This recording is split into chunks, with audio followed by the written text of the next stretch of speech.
Mire, le vamos a proponer continuar analizando las distintas medidas que últimamente está dando a conocer el Gobierno Nacional. Una de ellas, anunciada por el vocero presidencial, refiere a la decisión del presidente de prohibir el lenguaje inclusivo en los organismos estatales, en los organismos nacionales.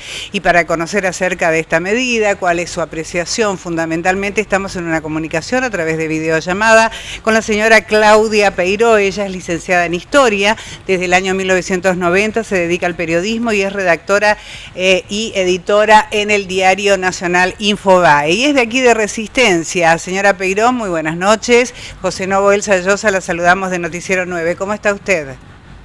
Muy bien, buenas noches. Gracias. No, por favor, gracias a usted. ¿Usted es nacida aquí en Resistencia? Nacida no, criada. Ah, criada. Primaria y secundaria. Toda mi infancia y adolescencia. Aquí en el Chaco. ¿Primaria en qué escuela?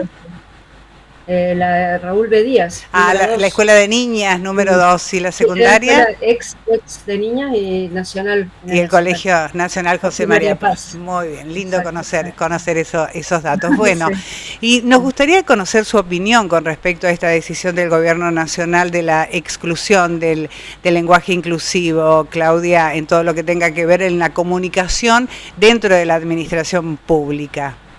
Claro.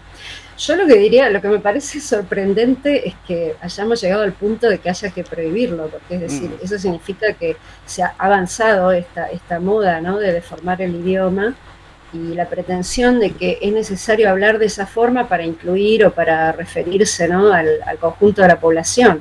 Entonces, me parece, como decir, casi diría que estamos en un absurdo, tener que prohibir algo que nunca debió hacerse, ¿no?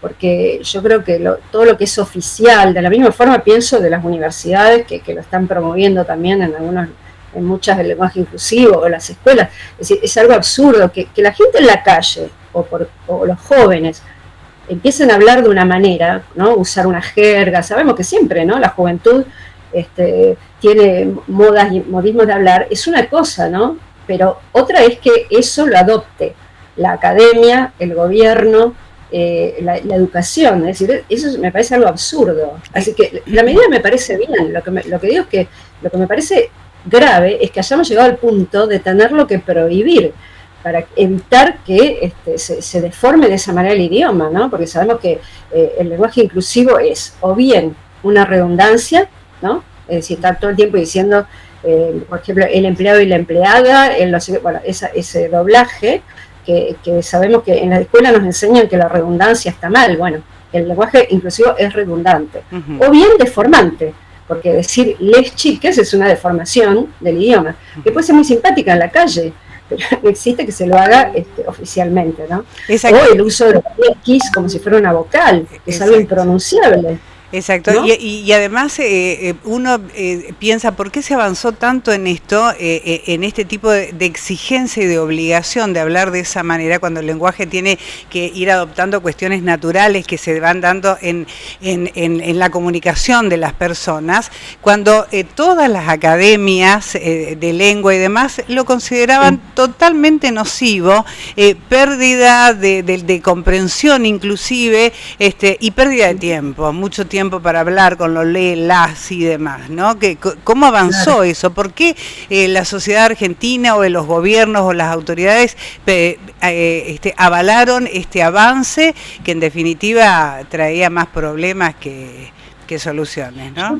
Yo creo que hay una cosa que es una postura, es decir, es muy fácil, ¿no?, hacerse el inclusivo, es decir, fingir, es decir, yo uso la palabra impostura, ¿no? Es decir, yo puedo ser auténticamente inclusivo si hago cosas para incluir, si hago cosas para mejorar la situación de la gente, para avanzar hacia la igualdad de oportunidades y de derechos, y otra cosa es que yo haga como que lo hago. Entonces yo creo que el lenguaje inclusivo es justamente eso, es una hipocresía. Es decir, yo hablo así y entonces me considero superior al que no habla así, o digo que el que no habla así es porque odia a tal grupo, o quiere excluir a tal otro grupo, ¿no? Entonces, esa es otra de las razones por las cuales yo creo que es negativo esto, porque entonces basta que yo diga les o utilice la arroba cuando escribo para que todos me consideren, o sea, yo ya me autoconsidero progresista, inclusivo, justo socialmente, no. Es decir, la realidad es muy distinta. Entonces yo creo que hubo por un lado está una cierta comodidad de los funcionarios, ¿no? Que dicen, bueno, acá tenemos perspectiva de género, bueno, y dicen las mujeres y los varones, señoras y señores, todos y todas, etcétera, ¿no? Y todes. Bueno, eso es muy fácil, ¿no? Porque eso además desvía la atención de los verdaderos problemas y de las cosas que verdaderamente hay que hacer, ¿no? Eso por un lado. Y por otro, yo creo que también esto esconde una ideología, porque digamos la verdad, si yo escucho a una persona, como el otro día escuché, por ejemplo, a una funcionaria que defendía, ¿no es cierto?, la existencia del Ministerio de la Mujer, y decía, porque todo el tiempo hablando en porque los empleados que estaban trabajando acá eran imprescindibles. Bueno, yo ya la escucho hablar así, y ya me predispone, porque digo, esta señora es de una secta que no es la mía, ¿no? Es decir, que en el fondo, en vez de incluir, termina siendo como un distintivo de algo diferente. Entonces, genera como hasta rechazo, yo diría, ¿no? Entonces me parece que es absolutamente innecesario. Y después me parece grave también esa idea de que, ¿cómo decir?, de esta idea, bueno, falsa, de que yo con el lenguaje modifico la realidad. Y mientras tanto, las injusticias siguen por debajo, ¿no? Claudia, ¿cómo es la realidad en el resto del mundo? Porque sabemos que cada sociedad va construyendo su situación. ¿En el resto del mundo se da la misma situación? En general en Occidente sí. En general países occidentales, esta es una moda de Occidente, ¿no? Hay todo un fenómeno, yo diría, de Occidente que se autocuestiona su cultura. Occidente, las sociedades occidentales, si nos ponemos a pensar, son las más igualitarias. Es decir, me refiero, hablemos de equidad de género, por ejemplo, ¿no? Sí. ¿En qué países las mujeres son más libres y han adquirido más derechos? Sinceramente, yo no sin criticar a nadie, pero la verdad, ¿en qué países? En los países occidentales y cristianos, esa es la realidad. Entonces, y a la vez se produce como una especie de autoinculpación, porque a la vez son esa sociedad, en esa sociedad es donde surge el feminismo más ultra, donde aparece todo este tema del lenguaje inclusivo, precisamente porque existe libertad para hacerlo, ¿no? Porque esto no se podría hacer en otros países. Hay como un malestar con la propia cultura que hace una especie de descalificación de la propia cultura, ¿no? Porque se describe la realidad de los países, de nuestros países, se describe una realidad falsa.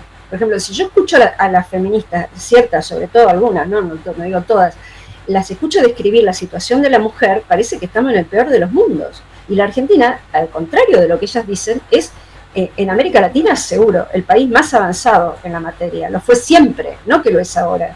Siempre fue el país más adelantado en materia de participación femenina en la política, en las profesiones, en la vida pública. Siempre estuvimos a la vanguardia. Y si uno escucha el relato que hacen las feministas, parece que fuéramos Arabia Saudita, ¿no? Estamos re mal. Bueno, es un fenómeno que yo creo que a mí me parece grave. Yo creo que nosotros tenemos que tener orgullo de nuestra historia, orgullo de nuestra cultura, tenemos que cuidarla, tenemos que defenderla, tenemos que promoverla. Hemos sido ejemplo en el mundo por estas cosas, entonces no las olvidemos. Es decir, ahora viene el 8 de marzo. En vez de llorar y por todo lo que no, y lamentar y decir que a la mujer le va re mal, que todo es peor para la mujer, recordemos las cosas, nuestra historia, en las que hemos sido pioneros en materia de cupo femenino en el Parlamento desde el año 91. Del año 91 la Argentina tenía el Parlamento más feminizado del mundo, mucho antes que Francia, mucho antes que Italia, que España.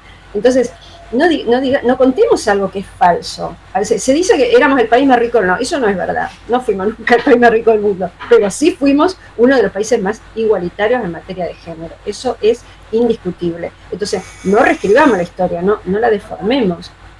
Claro, esta es una manera de reformar esa historia que usted sostiene y a la vez de tratar de reivindicar o visibilizar una determinada situación potenciada ideológicamente y que se pretendía darle una solución a través de un cambio de lenguaje. No tiene sentido. ¿Qué podemos modificar por agregar o modificar el lenguaje de la manera que se proponía? Cuando los problemas van por otro lado, la solución por otro lugar. Sí. En el fondo es una distracción también. También. Yo bato el parche con el lenguaje inclusivo y mientras tanto me olvido de otras injusticias que son mucho más graves. En la Argentina la verdadera brecha la verdadera injusticia es social, ¿no? Es la enorme pobreza que tenemos, que no tiene género, la pobreza no tiene género, y esa injusticia es mucho más grave, más difícil de resolver, que es más fácil, ¿no es cierto?, hacerse el inclusivo o la inclusiva hablando de esa manera. En cambio, mientras tanto, hay exclusiones que son mucho más graves, hay muchos, ¿cómo decir? Una enorme cantidad de niños argentinos tienen comprometido su futuro, y eso no es un tema de género, ahí no hay distinción de género, es un problema que tiene que ver con lo social, con lo económico. Y creo que en eso habría que poner el ímpetu, y no en deformar el idioma, que además genera problemas de muchos tipos y dificulta el aprendizaje del idioma. Exacto.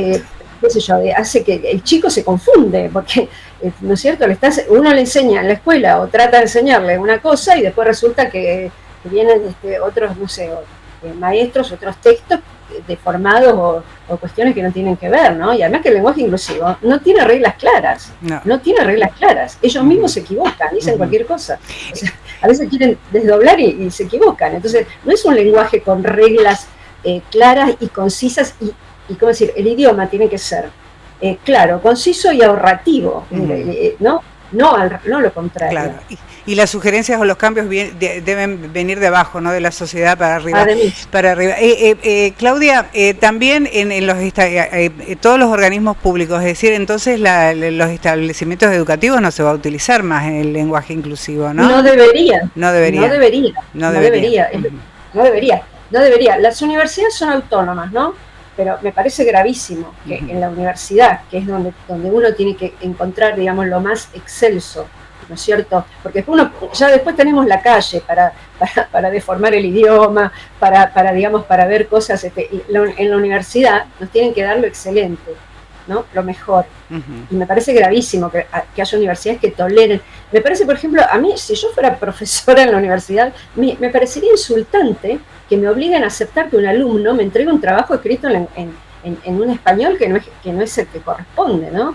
Me daría mucha bronca que me hagan eso. Me parece bueno, y lo están imponiendo en muchas universidades. Ahora, es verdad que las escuelas, que son públicas, deberían aceptar esto y no hacerlo más. Si es que lo hacen, ¿no? No sé. No creo que todas lo hagan, verdaderamente.